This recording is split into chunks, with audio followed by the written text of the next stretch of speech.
Hello guys, welcome back to my channel. કેમ છો બધા? મજામાં જશો. આજે વ્લોગમાં હિરેન આવી ગયા. આજે વ્લોગ મેં રાત્રે 9 વાગે સ્ટાર્ટ કર્યો. આજે આખા દિવસનો જણી બોલાવો. આજે આખા દિવસનો વ્લોગ સ્ટાર્ટ કર્યો નથી કારણ કે વ્લોગનો કન્ટેન્ટ કંઈ એવો હતો જે તમને થંબનેલ જોઈને ખબર પડશે. નહીં પડે થંબનેલ જોઈને, વ્લોગ જોશો એટલે ખબર પડશે. તો વ્લોગમાં કંઈક એવું છે કે 2018માં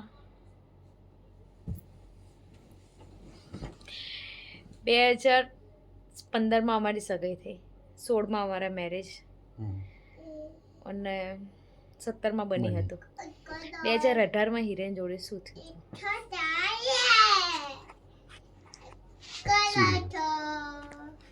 હોસ્પિટલાઇઝ થઈ. હિરેન હોસ્પિટલાઇઝ થયા હતા. એમાં કેવું હતું, શું હતું હિરેન? એનો કોઈ કિસ્સો તો જણાવો. દિવસ એવો હતો કે હું મારા દાદા જોડે બહાર હતો. ચોમાસું હતું. આજ 9મો મહિનો હતો ને, સપ્ટેમ્બર 21/9. મારા પપ્પાનો બર્થડે, મારા પપ્પાની કૃણાલભાઈની.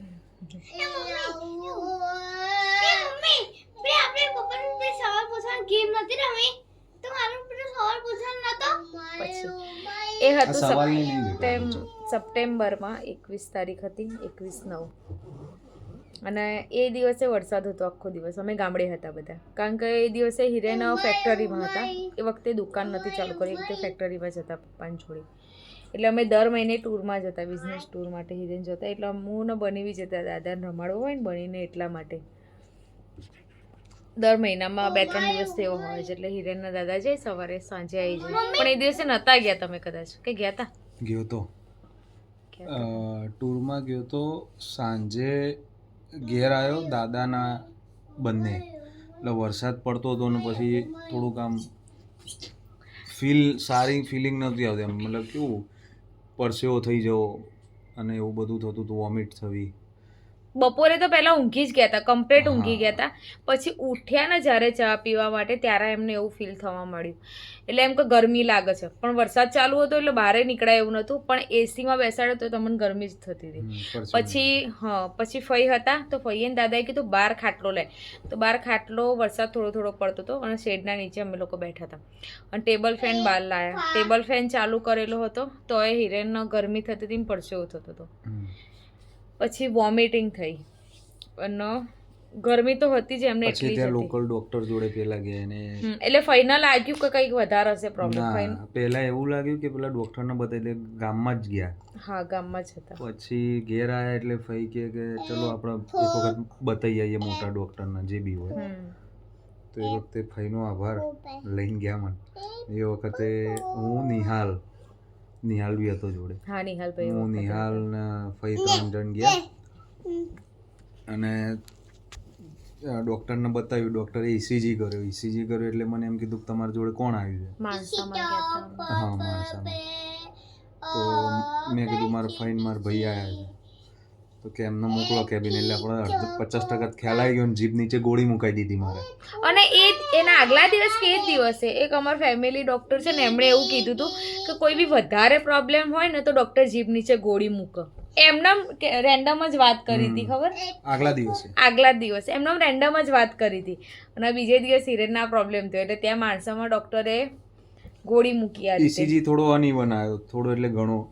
પછી ત્યાંથી એવું કીધું કે હોસ્પિટલ જવું પડશે મોટી, કે તમે ગાંધીનગર મહેતામાં જાઓ કે પછી ગાંધીનગરમાં, તમને જેમ અનુકૂળ આવે. પણ યુએન મહેતા બહુ દૂર પડતી હતી એ વખતે. એટલે તાત્કાલિક ત્યાંથી એમ્બ્યુલન્સ કરી અને ગાંધીનગર આસ્કામાં ગયા. ત્યાં સીન એવો થયો કે હું ઉતર્યો એમ્બ્યુલન્સમાંથી, ચાલતો જતો હતો અંદર. તો અંદરથી પેલા સ્ટ્રેચર લઈને આવ્યા કે આગળ જા ઇમરજન્સી પેશન્ટ આવ્યું છે. તો હું તો આગળ જતો રહ્યો. તો એમ્બ્યુલન્સ જોડે જઈને ઊભા રહી જાય કે પેશન્ટ કે પેલો રહ્યો. મને કે તું કેમ ઊભો હોઈ જા? મતલબ પણ મેં કીધું હેડીને જવાય મારાથી. તો જોરેથી ઊંઘાડી દીધો. પછી પપ્પાના ને એમને જાણ કરી. એટલે તો પપ્પાનું તો મને તો ખબર નહીં, હું અંદર હતો, બહાર શું થયું એ. પછી સ્ટેન્ટ મૂકવાનું નક્કી કર્યું. હું બની અને દાદા અમે 3, કારણ કે બની એ વખતે 1.5-2 વર્ષનો હતો, નાનો, જેની જેટલો, જેનીથી બી નાનો હશે કદાચ. જેની નામ પડે નહીં. એટલે હું અને હા હું દાદા એટલે અમને તો કંઈ ખબર જ નથી. અમે ફોન કર્યો ફઈને કલાક થઈ ગયો એટલે ઘરે આવ્યા નતા. કલાક થયો એટલે ઘરે આવ્યા નતા આ લોકો. એટલે અમે ફોન કર્યો કે કેમ હજુ સુધી આવ્યા નહીં એમ. તો ફઈએ એમ કીધું હવે એ વખતે પણ મગજે હોય ને કે ફઈએ અમને એમ કીધું હતું કે હિરેનને બોટલ ચડાવ્યો છે.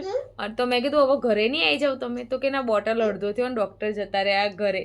પણ બોટલ અડધો થયો ને હિરેન ઊંઘી ગયો એટલે સોય કાઢી દીધી. હવે સવારે બીજો એ અડધો બોટલ ચડાવી દેશે ને પછી અમે ઘેર આવીશું. દાદા કે એવી રીતે તો ના હોય પણ અમે મગજમાં કંઈ લીધું નહીં કે આટલો મોટો મેજર પ્રોબ્લેમ હશે એમ. પછી અમને તો સવારે ખબર પડી હતી. ઓપરેશન કર્યા પછી ઓપરેશન ઓપરેશન તો એટલે રાત્રે જ થઈ ગયું હતું. ડોક્ટરે એમ કીધું કે સ્ટેન્ટ મૂકવું પડશે. તો પણ એ વખતે બધાના મગજ એટલા એ હતા ને કે આવું થયું છે એમ. એક અંદર ઓપરેશન થિયેટરની એક મસ્ત વાત છે. ત્યાં ડોક્ટર આયા તો મને કીધું કે ખબર છે તને શું થયું? મેં કીધું હા મને ખબર છે.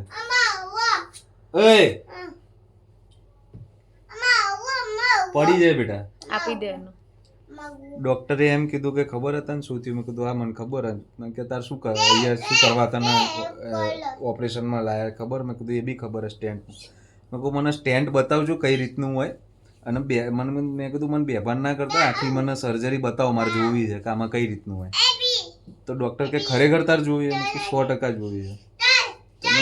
મોનિટર હતું ને એમની બાજુ હતું એટલે એમને થોડુંક મારી બાજુ કરી. મને કે જો આ રીતનો પ્રોબ્લેમ છે આપણે અહીંયા હાથથી પહેલાં એન્જિયોગ્રાફી કરીને અંદર કેબલ નાખીશું ને ત્યાંથી અહીંયા જ્યાં બ્લોકેજ છે ને ત્યાં બ્લોકેજે સ્ટેન્ટ મૂકી દઈશું. તો સ્ટેન્ટ એકદમ નાની વસ્તુ આવે જે આપણે કેબલ હોય ને ચેનલનો કેબલ ડીશ ટીવીનો કે કોઈ બી એની ઉપર જે રેપ કરેલું હોય ને એ રીતનું સ્ટેન્ટ હતું. આમ એકદમ નાનું તાર જેવું કંઈક. તો એ વસ્તુ પહેલાં અહીંથી કર્યું આટલેથી કર્યું એટલે અહીંથી આટલા આવતા આવતા મને ખબર પડી. મેં કહું મારા અંદર આવે છે તો મને છે ને અહીંયા મતલબ આમ તકલીફ થતી હતી કે વોમિટ થાય કે એવું કંઈ. એટલે ડૉક્ટરે કીધું હતું તો એકદમ ખેંચીને જાણે બાઇકમાં ગેરનો કેબલ કાઢતા હોય ને એ પ્રમાણે ખેંચીને કાઢી દીધો. પછી અહીંયા થાઈસ ઉપર કટ કરીને ત્યાંથી એ કર્યું અંદરથી કેબલ નાખીને અહીંયા સ્ટેન્ડ મૂક્યું. તો ડૉક્ટર બી કહેવા માંડે કે ભાઈ તું ખરેખર આમ કહેવાય કે અમુક તો સાંભળીને જ આમ એ થઈ જાય કે મને એમ એટેક આવે. મેં કીધું હવે થવાનું તું થઈ ગયું. હું આવી ગયો અહીંયા. હવે તમારા ઉપર છે તમે કરો જેમ કરો એમ. પડશે પાછળ થોડી જગ્યાએ.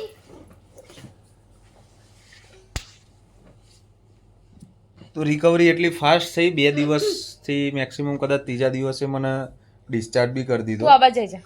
કારણ કે ડૉક્ટરનું એવું કહેવું હતું કે 6-7 દિવસ રાખવો પડશે પણ હું મસ્તીમાં રહેવાનું ટૂંકમાં. આ કાલે શું થવાનું એ આપણે ખબર છે નહીં ને ખબર પાડીને કંઈ કરવું એમ મજા કરવાની. બસ જે છે બધી મજા જ છે. કાલનું વિચારવાનું નહીં. ઓપરેશન તો રાત્રે થઈ ગયું હતું. રોવાનું ચાલુ. શું લેવું છે તારે? એને આપી દે ને એ કલર બેટા.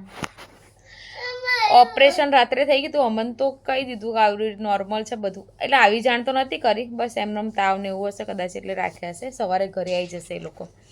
પછી સવારે અમે ઉઠ્યા. દાદા એ વખતે મગ બાફ્યા હતા સવારે એટલે મગનું શાક ને રોટલી બનાવી હતી. પછી અમારા ઘરેથી કાકા કાકી અને દીદી છે એ 3 આવ્યા. તો કે ચાલ આપણે જવાનું છે હિરેનના જોડે એમ. મેં કીધું કેમ? અહીંયા માણસામાં જ હતા એ મને એવી ખબર હતી માણસામાં હતા એમ. પછી મેં કીધું કેમ એ લોકો તો ઘરે આવવાના છે તો કે એ લોકોને વાર થશે તો આપણે જઈ આવીએ એમ. મેં કીધું સારું વાંધો નહીં. પણ મને આવી બધી ખબર નથી કે હિરેન આવી રીતે ઓપરેશન કરે છે આટલો મેજર પ્રોબ્લેમ છે. તો હું તો મેં કીધું ઉભા રહો શાંતિ રાખું પણ પેલા ખાઈ લેવા દેવા. તો હું અને દાદાને અમારે સવાર 7 વાગે જમવા જોઈએ. હું અને દાદા બંને મગનું શાક ને રોટલી ખાતા હતા શાંતિથી. પછી એ લોકો વિચારતા હશે કે અમને ખબર પણ અમને ખબર નથી સિરિયસલી. પછી અમે રસ્તામાં પહોંચ્યા તો હું વિચારું કે આપણે માણસા જવાનું તમે આ રસ્તેથી કેમ લો છો? પણ કંઈ મને વખતે રસ્તાની એટલી બધી ખ્યાલ નહોતો. પછી હું ત્યાં ગઈ ને ત્યારે બી નહીં. હું ઉપર મળવા આવી ને ત્યારે મને હિરેને કીધું કે મને આવો પ્રોબ્લેમ થયો હતો એમ. બાકી ત્યાં સુધી તો અમને ફઈએ કે કોઈ એવી કીધું નહોતું. પણ હું ત્યાં ગઈ એટલે બધા ખબર કાઢવા ખાઈ પીને આવી હતી નહીં તો મગનું શાક. હશે હવે જે થવાનું હતું એ થઈ ગયું અત્યારે તો કમ્પ્લીટ. મોજ કરવાની, મજા કરવાની, જે કરવું એ કરવાનું. કાલ કરવું એ વસ્તુ આજે કરી દેવાની, કાલનું વિચારવાનું નહીં. નહીં વિચારવાનું. તમારે બધાને એવું કરવાનું, જે બી હોય કાલ ઉપર છોડેલું હોય ને કાલનું કોઈ જોયેલું નહીં. આજે મજા કરવાની. આજે વાતના 7/2018 એટલે 6 વર્ષ થઈ ગયા. 6 વર્ષ થઈ ગયા. ફિટ છું, શરીરનું ધ્યાને જાતે રાખું જ છું, ફિટે છું. રિપોર્ટ બધા મળવા આવતા ખબર કાઢવા આવતા બધા કહેતા કે આટલી નાની ઉંમરમાં આટલો પ્રોબ્લેમ કેમનો, પણ કોલેસ્ટ્રોલનો પ્રોબ્લેમ વધારે હોય. હિરેન બહારનું તો ખાતા નહીં એટલું બધું, પણ અમારા આખા ફેમિલીમાં કોલેસ્ટ્રોલનો પ્રોબ્લેમ છે બધાને. એટલે ખબર કાઢવા આવતા હતા તો જબર બોલતા હતા ને. અંદર કોઈને અમે અંદર આવવા જ નતા દીધા. જ્યાં સુધી બને ત્યાં સુધી બહાર જ બધા પૂછીને જતા. એ તો એ પેલું કેવું થયું હતું ને, રાતે અમે સવારે ખબર કાઢવા આવ્યા ગામમાંથી બધા કે આ તો સારું છે કે રાતે કે એક ભાઈને તો કમ્પ્લીટ ઓપરેશન કરાવીને ઘેર લાયા રાતે ઊંઘ્યો તો સવાર ઉઠ્યો જ નહીં. તારું રાતે ઊંઘ ના આવે. કિંજલ ને કહું, કિંજલ કલાકે જોતી રહેજે, આમ હલાઈ સવારે હસવું આવે એ વાત ઉપર. એ ટાઈમ હતો, જતો રહ્યો.